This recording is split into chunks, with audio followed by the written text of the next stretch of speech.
நாங்களுடைய லக்ஷ்மி நீங்கள் பார்த்துருக்காது 0 லக்ஷ்மி. இன்றைக்கி எபிசோடில் ரொம்ப ஒரு ஹைலைட் பாயிண்ட் இருந்ததுன்னா காவேரியோட சைடு. காவேரிக்கு இவ்வளோதான் தெரியுது அப்படிங்கும்போது அந்த பொண்ணு பேசுகிறதுலையும் நியாயம் இருக்குது. ஏன்னா ரொம்ப முக்கியமான விஷயம், நம்ம வாழ்க்கையில் நம்மளை ஃபஸ்ட்டு பொண்ணு கேட்க வராங்க. நம்ம வாழ்க்கை இந்த மாதிரி கல்யாணம் எதுவுமே நடக்கலை அப்படிங்கும்போது ஒரு ரெண்டாம் தரமாக கேட்கும்போது அந்த பக்கம் அந்த பொண்ணு வந்து டைவர்ஸ் பண்ணலை, உயிரோடு இருக்குது. அந்த பிரச்சனை என்னன்னு தெரியல. யாரோ புதுசாக ஒரே ஒரு மாதத்துக்கு கூட, ஒரு மாதம் கூட இல்லை அந்த மாதிரி இருக்கும்போது இது மாதிரி தொடர்ச்சியான ஒவ்வொரு கேள்விகளும் வரும்போது நம்ம பேரண்ட்ஸ் மேலே நமக்கு கோபம் தான் வரும். அந்த கோபத்தை தான் காவேரி கட்டுறாங்க. இந்த கோபம் இன்னும் கொஞ்சம் விஜய்க்கு ஒரு ப்ரெஷர் தான், பட் ஆனால் அதை ஹேண்டில் பண்ணி தான் ஆகணும்.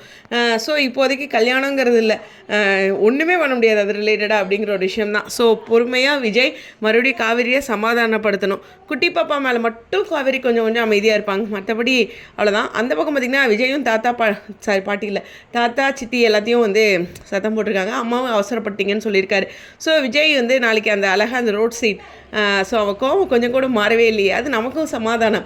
ஏன்னா அவங்க ரெண்டு பேர்த்தோட சண்டை நடந்தாலும் விஜய் காவேரியை ரசிக்கிறார்ல, அந்த ஒரு பாயிண்ட் தான். ஸோ ரொம்ப ரொம்ப அழகான அப்கமிங் காட்சிகள் நிறையா இருக்கும். விஜய் எப்படி காவேரியை சமாதானப்படுத்துகிறாரு அப்படிங்கிறது தான் நெக்ஸ்ட் வீக்கோட ப்ரமோ ஹைலைட்டடாக இருக்கும். அது ரிலேட்டடாக தான் நெக்ஸ்ட் வீக் கதையே அதுதான், காவேரி வந்து எப்படி சமாதானம் ஆகிறாங்க அப்படிங்கிறது. எனிவேஸ் வெயிட் பண்ணி பார்ப்போம். உங்களுடைய கருத்துக்கள் ஸ்டடியோன்.